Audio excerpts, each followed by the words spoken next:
Good morning, everyone, and welcome to the K-5 Math Overview. It is Professional Study Day, August 3rd, 2020. I'm sorry that we won't be able to be live with you guys this morning, but we have a great recording that we hope will give you lots of good information about kindergarten through 5th grade math. I'm Jack Bailey, your kindergarten through 5th grade math supervisor. And this year, I'm very excited to introduce Wendy Dobson as our kindergarten through 12th grade executive director. Wendy's going to be providing us the needed leadership, kindergarten through 12th grade, to ensure that best practices are stretched out across all of our grade levels, and that when our 5th graders leave us, they are more than ready for middle school and beyond. I'd like to take a moment and pause and let Wendy introduce herself. Hello, everyone, and welcome back to the 2021 school year. My name is Wendy Dobson, and I am the new Executive Director for K-12 Mathematics. I wanted to take just a moment to introduce myself as we kick off the beginning of our new journey together. I also want to personally thank you for joining us today. Although we can't be together face-to-face today, our teams have developed a great day of learning, beginning with our what and how, the frameworks. You will engage in sessions to help you grasp our new way of work. You also participate in a look into the frameworks, the how, and how it can be facilitated whether brick and mortar or e-learning. At the end of the session, you will also learn about some upcoming PD opportunities we will be offering that will dive a little deeper from your new learning today. I want to encourage you to take a look inside the PD catalog and find the offerings that will best support you during this uncharted time in our profession. Take a look for more than one session. There are several out there. Thank you again for spending this time with us. I am looking forward to being able to see you and meet you in your schools at some point in time in this school year. But until then, I hope you have a healthy opening to your school year. Bye for now. I'd also like to introduce you to our 2020 kindergarten through 5th grade math department. I'm very thankful this year that we have our two district resource teachers returning, Joe Rataski and Alyssa Foss. Alyssa, you'll remember, has a lot of expertise with the Envision products and will be helping us along the way this year with those tools. This year we will have 6 district coaches. They are Emily DeVizio, Rebecca Fernandez, Daryl Frost, Barbara Knox, Shanna Uhi, and Shannon Young. Hopefully you recognize a number of those names on this list. I'm very happy to have all of them back. I know that they will be working tirelessly for you to make sure that you have the resources and support you need. Also this year we will have 2 dedicated coaches for the Transformation Network. Our 2 district coaches are Michelle Hoover and Courtney Monroe. I'm very excited that they will be joining our K-5 district math team this year. All right, so let's get to it. In the next 45 minutes or so, my goal is to answer these essential questions for you. Where do I find support tools and resources? What should my math block look like? And how will the instructional guides support my instructional design and lesson implementation? So our first question, where do I find support tools and resources? Well, for a number of years, I know that you guys have had to go to a number of different places to find resources for each of the different subjects that you teach. And for many years, we've been talking about getting an LMS, a learning management system. Well, this year I'm super excited. We finally have one. It is Canvas, and many of you, I'm sure, have gone to Canvas training already. If you haven't, please make sure that you get to as much Canvas training as possible. I know that all of us will be on a learning curve this year in our first year using Canvas, but we're excited that all of our materials are going to be housed in this new learning management system. And for you, especially the elementary teacher that teaches many different subjects, you'll be able to find all of your resources in one spot. As you begin to explore Canvas, you will find a number of resources there. You're going to find our brand new frameworks that we will be talking about a little bit later in this presentation. Also, you're going to be finding a number of resources that used to be in Ideas bulletin board. You'll find our year at a glance in Canvas. You'll also find our instructional guides. And very cool, Canvas is also something that our students are going to be using quite a bit. You're going to find student-facing materials there, such as lessons and quizzes and assignments and things like that. Again, we're going to find out more as we continue. One of the first things that you're going to want to look for in Canvas is our K5 Math landing page. This is where you're going to find all of our teacher resources. Many of these things are resources that you would typically find in the Ideas bulletin board. But don't go looking in the Ideas bulletin board. You're only going to find old stuff there, and you want the new stuff. You want the very new and improved good stuff. So check out Canvas and the K5 Math landing page. I'm going to show you in just a moment how you can make sure you have access to that. In order to access the K5 Math landing page, you're going to want to self-enroll in the course. And I'm going to leave this slide up for just a little bit because you may want to take a picture of this slide with your cell phone so that you have this website and this join code available. And with that website and join code, what you're going to do is you're going to log into Canvas using Google Chrome. And of course, you know when you log into Canvas, you're using your normal user ID and password that you use for everything else in our district. So you're going to log into Canvas using Google Chrome. Don't use Internet Explorer. It does not work very well. Then you're going to copy and paste the link above into the URL in Google Chrome. And then you're going to self-enroll using the password. So make sure you put that join code somewhere safe so that you have that. And that should get you all enrolled in our K5 Math landing page. You are also going to want to download the grade level home page. This is different than the K5 Math landing page, and you're going to want to download the one for your specific grade level. The first thing that you would need to do is go down to the bottom left and click on Commons. There are a lot of things in Commons, and it's very difficult to find the one thing you're looking for unless you start to filter out some of the pieces that are in Commons. So once you get to the Commons area, turn on the Hillsborough Approved filter, and then search for your grade level Mathematics Instructional homepage. Here is an example. You can see the second grade Mathematics Instructional homepage.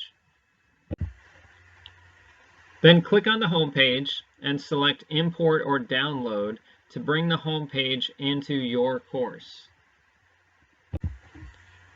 A list of your courses will pop up on the left. Select the course that you want to import the home page into. If you do not have your grade level course yet set up in Canvas, you can just import the home page into your sandbox. You can always move it later to the grade level course that you want it to be in. Once you have your grade level homepage set up, you essentially have a shell for which you can then place content. So we want to go back to the Commons area again and see what content is available for your grade level. Again, you should have Unit 0 and Unit 1 available for your grade level from Commons. So again, I'm going to hit the Hillsborough filter, and I'm going to search for Math Grade 2. And I can see here that Unit 0 is available and Unit 1. So as units are completed by the math department, they will be added to Commons. Keep in mind that this year we will be working ahead of the scope and sequence to make sure that units are available for you early. But just know when you go to Commons, you're not going to find Unit 4 or Unit 5 yet. We're still working on those.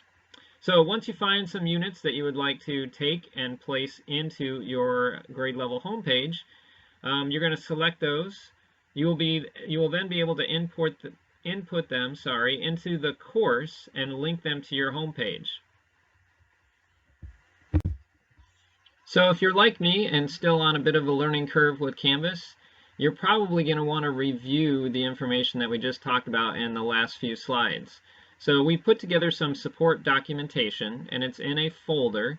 The link to the folder is there on the right, so if you want, take a picture of this with your cell phone so that you have that URL, and you can navigate to that. It's got all the directions for accessing the landing page, downloading your grade level homepage, and then filling it with all the great modules that we have available for you in Commons. So all of the support documentation you will find at the link to the right.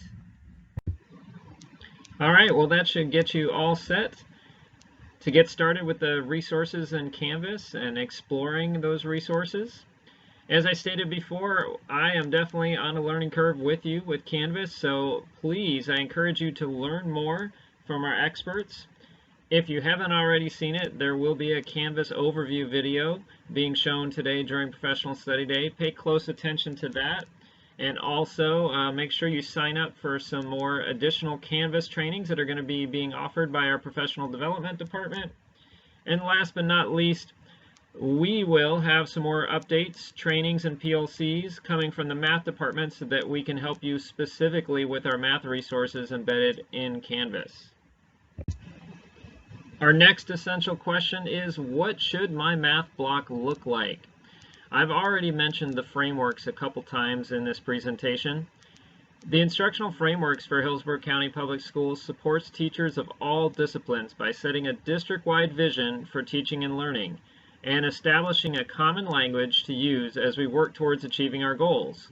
While our vision is the same, the way in which we attain it can and should vary from classroom to classroom and school to school in response to students' strengths, needs, and interests. The frameworks are divided by content area and grade level. Each framework consists of a snapshot that provides an overview of the layout of the instructional block. Embedded within the snapshot are links to a more detailed explanation for each of the components of instructional delivery. You can access the instructional frameworks through the elementary math landing page. Once you get to the landing page, just click on your grade level, and then you should find a button that says Mathematics Framework.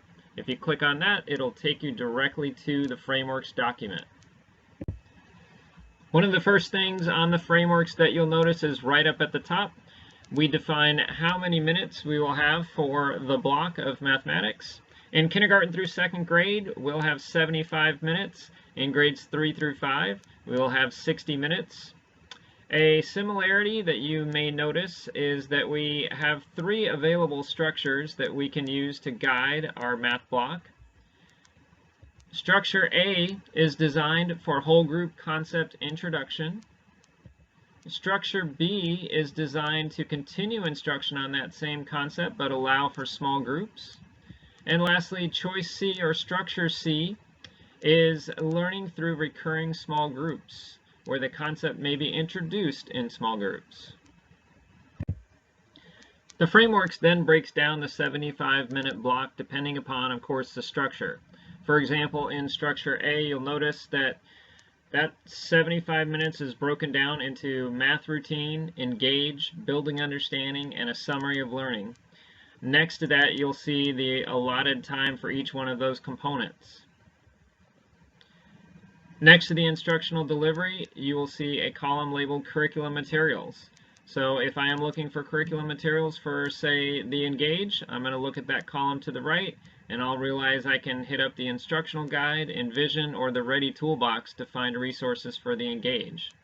The last column on the right talks about aligned data. What is the data that we can use to drive the instruction of each of those instructional delivery components, and what is the data that we're going to be collecting through each one of those instructional delivery components. If you take a look at the time allotted for Structure B, you can see that we wanted to prioritize time for small groups. We have 60 minutes of that 75 set aside for small group rotations. That's 2 30-minute rotations, or you can set it up as 3 20-minute rotations. Additionally, in Structure C is all about small groups. With the 75-minute block, we can set up 3 25-minute sessions for our students and set up rotations. During those rotations, we have teacher-led new learning, we have purposeful practice, and computer time where students can take advantage of iReady. 2020 has definitely been an interesting year. As we were developing our frameworks, we were definitely thinking about instruction in brick and mortar buildings, but we know that e-learning is a reality for us. And below you'll see the e-learning bell schedule. seeing that the e-learning bell schedule calls for 30 minutes of mathematics whole group via a live Zoom session and 30 minutes of small group per week per student, we know that we have to think about the frameworks a little bit differently with e-learning, but still make sure that the sound components that are embedded into the frameworks are also embedded into our e-learning.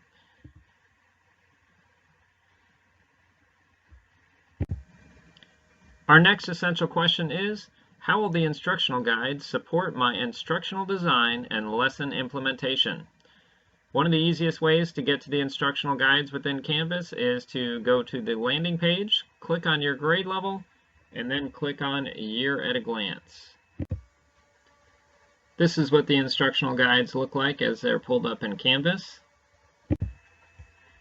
If you would like, when you pull up any document in Canvas, there's always this little button down here at the bottom that you can click on the bottom right, and you can download a copy or print it out. I know a number of you guys may want to just print out or download a copy of the instructional guide so you can have it on your desktop as well as within Canvas.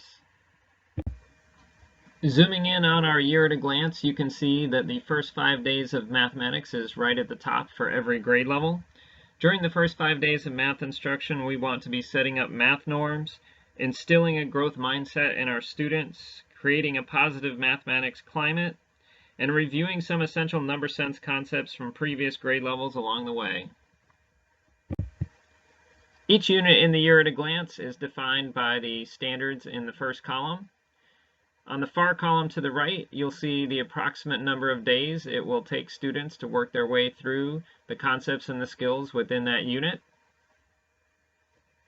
If you look at the breakdown of the unit, you'll notice that units are broken down into global concepts. Global concepts are all defined by a learning goal, and then those learning goals are broken down into learning steps. You'll find out a little bit more about the learning steps as we continue. When you click on the unit hyperlink within the year at a glance, the unit overview will open. The unit overview gives a description of the standards and the content knowledge to be addressed during that unit. Underneath the content knowledge section, you will find the global concept guides. In the upper right of the global concept guides, you will see the approximate number of days it will take to go through that particular GCG. Also at the top, you will see the learning goal that defines the learning for that set number of days. This particular concept guide is set to last 3 days, and the learning goal is identify and solve addition facts using the Make a 10 and some more strategy. When we zoom in closer at the top of the GCG, you'll notice that the standard is hyperlinked. Anytime you see the standards coding on our instructional guides or in the GCGs, it will link you out to SMathSmarts.com. SMathSmarts.com is a website that is created collaboratively between the Hillsborough County Public School System and the Hillsborough Council of Teachers of Mathematics. The links will take you to the Standard Snapshot section of the website. The Standard Snapshot section of the website provides in-depth information about the standard, including some teacher and student actions associated with learning that standard. It also includes questions to ask students to determine their mastery of the standard, provides sample formative tasks, and links out to some great resources that you can share with parents to help support their children at home with that particular standard. SmathSmarts also has a Facebook page. If you haven't already liked SmathSmarts K5, I encourage you to do so. You'll get updates about the blog, as well as updates on videos from our YouTube channel. Continuing to zoom in on our GCG, right next to the hyperlink on the standard is a hyperlink that says Learning Ladder. The Learning Ladders are a great tool that came out last year and have been very helpful in planning. The Learning Ladders define a learning trajectory that students go through as they strive for mastery of the particular standard. The letters on the far right stand for B, beginning, or previously learned knowledge, P, progressing, M meets, and E exceeds. Let's step back for a moment and review some of the terms that we've been talking about. Thinking big to small, a unit is focused around the learning within one standard or a set of clustered standards. That unit is then broken down into global concepts. For each global concept, we have a defined learning goal, and each learning goal is then broken into learning steps. The learning steps are found on the very first column on the left of the GCG. Each learning step has a description to go along with it. You'll notice that the word step and the number of that step is hyperlinked. When you click on that hyperlink, a formative assessment item will pop up that helps the teacher to better understand how we would be able to tell whether or not a student has mastered that step. When we read through this formative assessment piece and we think about our students, if our students would be able to solve a problem that looked like this, then we are likely ready to move on to the next step.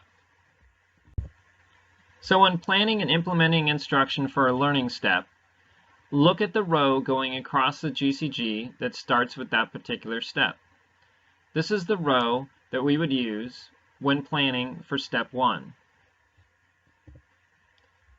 In the first column next to step 1, you'll notice it says whole group, and there's a lesson overview there and a download of a PowerPoint. The items in this whole group section will follow the instructional delivery model from the frameworks, structure A. The next column is purposeful practice, followed by small group resources. Again, these connect back to the frameworks and the components of small group and purposeful practice that are found there.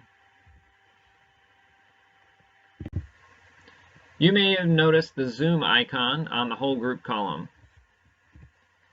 These whole group PowerPoint lessons can be implemented during whole group Zoom sessions or during whole group in a brick and mortar building using an LCD projector. Each whole group PowerPoint is designed to last between 20 to 40 minutes and can be altered to meet your individual student's needs. We're going to take a closer look at one of these PowerPoint lessons. When you click on the lesson overview in the whole group column, it will bring up a Word document with a complete lesson to accompany the PowerPoint. Underneath that Word document, you'll also find a small version of the PowerPoint that you can click through to review. The PowerPoint download hyperlink will download the PowerPoint to your computer so that you can use it with your LCD projector or have it on your computer ready for your Zoom session.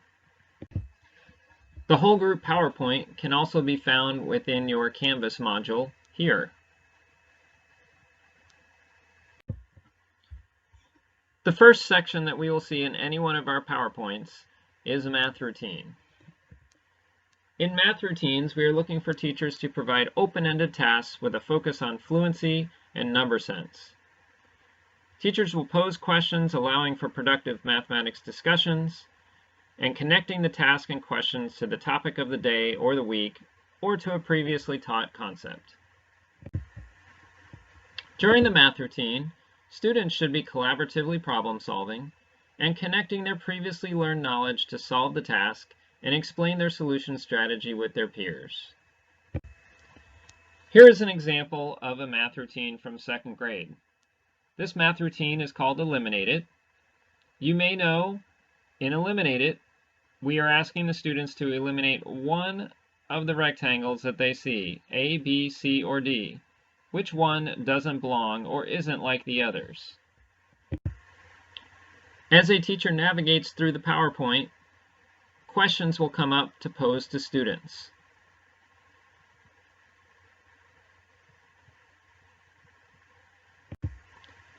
Following the math routine in any PowerPoint will be the Engage.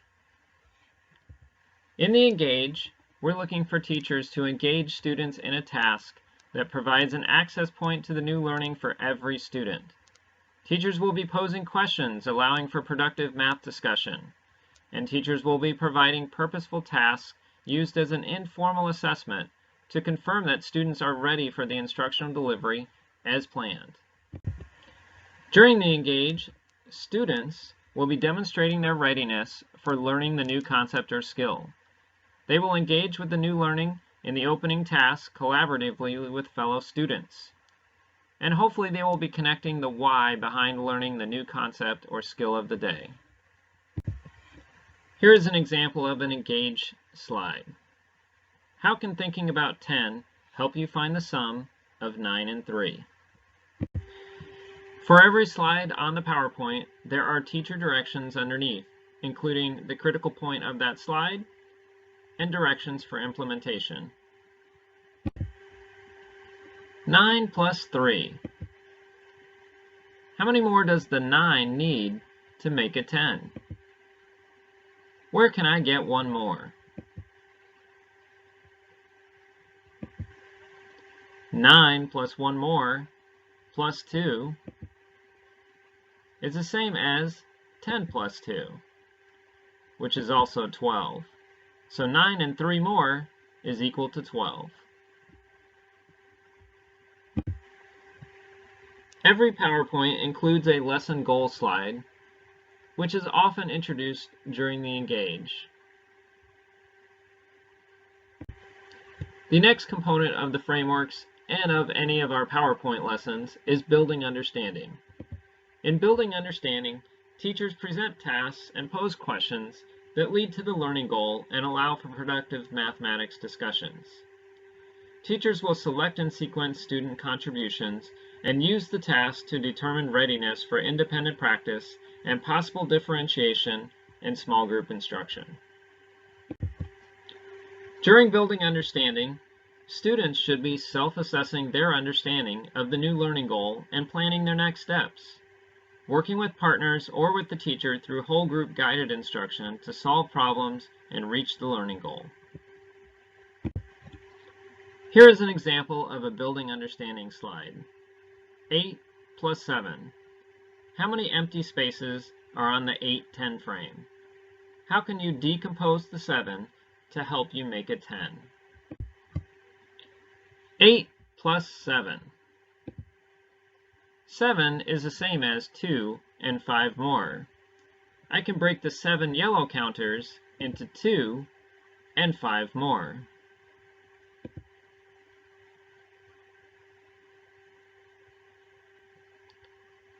8 plus 2 is the same as 10. So 8 plus 2 plus 5 is the same as 10 plus 5. I know that 10 and 5 more is 15. So 8 plus 7 more should also equal 15. Every building understanding section will include a formative assessment to evaluate student learning. Think about the student conversations that would occur during the PowerPoint lesson. Think about the questions that were posed and the responses that our students might have given. That data will help us drive what practice and what small group resources are used next. Take a look at the column in the middle labeled Purposeful Practice. You'll notice that sometimes there is a computer icon next to a resource, and other times there is a book icon. If you see the computer icon next to a resource, this means that there is an online practice component that can be assigned through Canvas. If the item has a book next to it, this is a practice component designed for students in a brick and mortar classroom. One example of online purposeful practice are teacher-assigned lessons from iReady. There are already slides designed for you that will direct students to the appropriate teacher-assigned lesson based upon the concept within the GCG. Here is where you would find that particular task to assign to your students within Canvas. There are also situations where you will see the book and the computer together. This is a practice component found in the Pearson Student Book that also has an online practice companion piece that can be assigned through Canvas. Students involved in e-learning will have the opportunity to have their books picked up for them, so they should be available at home. In this situation, a teacher may assign a particular page and some problems from the student edition. Additionally, they can assign this same page number and same items within their Canvas classroom. So the assignment might look a little bit like this.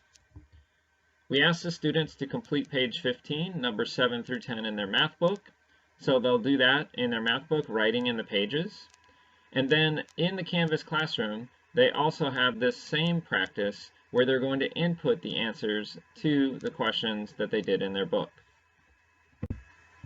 When they open up the assignment in Canvas, it asks them to type in their answers in the box below.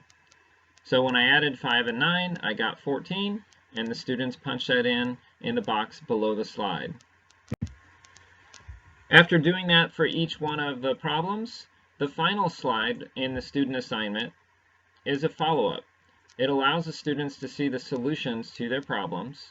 Students aren't able to go back and change their answers, so teachers, you will know exactly what they inputted, but it gives students some immediate feedback on their progress. At the end of this slide, we ask the students to submit either A, B, or C. A, saying that they got all the answers correct and they understand. B, I got some answers wrong, but now I understand. Or C, I got some answers wrong and I still need help to understand why. When the teacher goes back and views this assignment within Canvas, they'll be able to see which items students got correct and incorrect, and they'll also be able to see the student self-assessment and how they're feeling about their learning. This is what that particular assignment looks like in your Canvas course. And so if you want to assign that to students, you would just select that and assign that to whichever students you want to take that. In Canvas, you'll notice that it's got a little picture of a rocket ship there for that assignment. When we structure those assignments in there and students are able to respond back and teachers are able to see their responses, Canvas calls that a quiz. That doesn't mean that you have to use it as a quiz. That's just kind of the name it's given within Canvas. Our last column to the right contains small group resources that can be utilized either in e-learning or in brick and mortar. These small group resources are designed to be used in both. The tools found within this section can be used by you to design small group Zoom sessions based upon student needs. During the summary of learning, teachers are providing a targeted task or tasks to gather final evidence of learning and uncover any misconceptions that are still lingering. Teachers will ask clarifying questions that allow students to review the new learning, share their misconceptions, and evaluate their own learning. A lesson wouldn't be complete without a summary of learning. In the summary of learning, we are expecting students to review and compare their work, sharing their successes and struggles, and demonstrating their understanding, if they're ready, and self-evaluating their progress towards the learning goal. Here is an example of a slide from Summary of Learning. You'll notice at the bottom in orange that we have an interactive question that during a Zoom session, students would be able to enter their information into the chat so that teachers would readily be able to know if they are on track with their learning. To recap the support within the GCG, the Global Concept Guide breaks down the learning goal into manageable steps. Each step is approximately 1 day's worth of instruction. The steps are identified and have a formative assessment piece that you can look at. Going across the row, you will see resources for whole group, purposeful practice, and small group resources. These categories line up directly with our new frameworks. At the bottom of the GCG chart, you will notice a row entitled Evidence of Learning. Some of these tasks have a computer next to them, some of them have a book. And you know from earlier, the ones with the computer, you will find an assignment through Canvas that you can assign to students. The ones with the book are designed for brick and mortar classrooms. Teachers have access to many options for collecting evidence of learning. Those students working in their student books, remember, have opportunities to collect that information through Canvas through the quizzes. Teachers can go into their Canvas gradebook to monitor student progress of those. Within iReady, as students are assigned lessons by the teacher, there are new Lesson iReady reports that teachers can access to follow up on student progress. Envision quick checks and practice buddies are another way. And lastly, don't forget about the anecdotal evidence that you'll collect during whole or small group via your Zoom sessions or live during a brick and mortar classroom. We just broke down the resources in each of the columns on a GCG. Underneath the GCG, there is also additional guidance for e-learning. The information breaks down what maybe to do first, second, and so forth, what pieces are most appropriate for whole group or small group. This information is on the GCG, again, directly following the chart that outlines the steps. Please keep in mind this year that the resources found within Canvas and within our instructional guides will be a work in progress throughout the entire year. Currently, the first 2 units for every grade level are complete, essentially your first 20 days of instruction. Guidance and resources will be added and updated on a regular basis throughout the year. As we draw to a close, let's review our essential questions. Where do I find support tools and resources? What should my math block look like? And how will the instructional guides support my instructional design and lesson implementation? I am sure you may have some lingering questions from today, and as you begin to dig into the resources within Canvas, I'm sure a few other questions may pop up. Please take advantage of the future learning opportunities provided by the Math Department and our Professional Development Department. In the coming weeks, the Math Department will offer 2 new courses, engaging students during e-learning through mathematical routines, student conversations and feedback, and connecting the components of the K-5 math frameworks. Additionally, we will have PLCs and office hours through Zoom. Stay connected with your math coach and your math lead. We will use them to send out information about these trainings and about upcoming PLCs and office hours.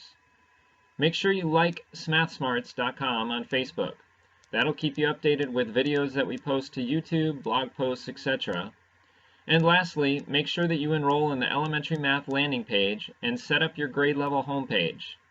Take those additional Canvas trainings offered by the PD department. I know that they will be helpful as you begin to navigate this great new tool. If you would like to refer back to this video at any time for specifics, you can access the video on our YouTube channel, Math Smarts PD, and you see the link there. Also, another reminder about our support documentation for some of the things helping you to navigate through Canvas. You can find those in our support documentation folder, and the URL is down there at the bottom of the screen. Again, take a picture of this screen with your cell phone, and you'll have those links for you when you need them. Again, for those of you that may have missed it the first time around, I'm going to put up the information for our K-5 math landing page as we close out our overview for today. I'd like to thank all of you for joining me in our overview, and I wish you the best of luck in this school year.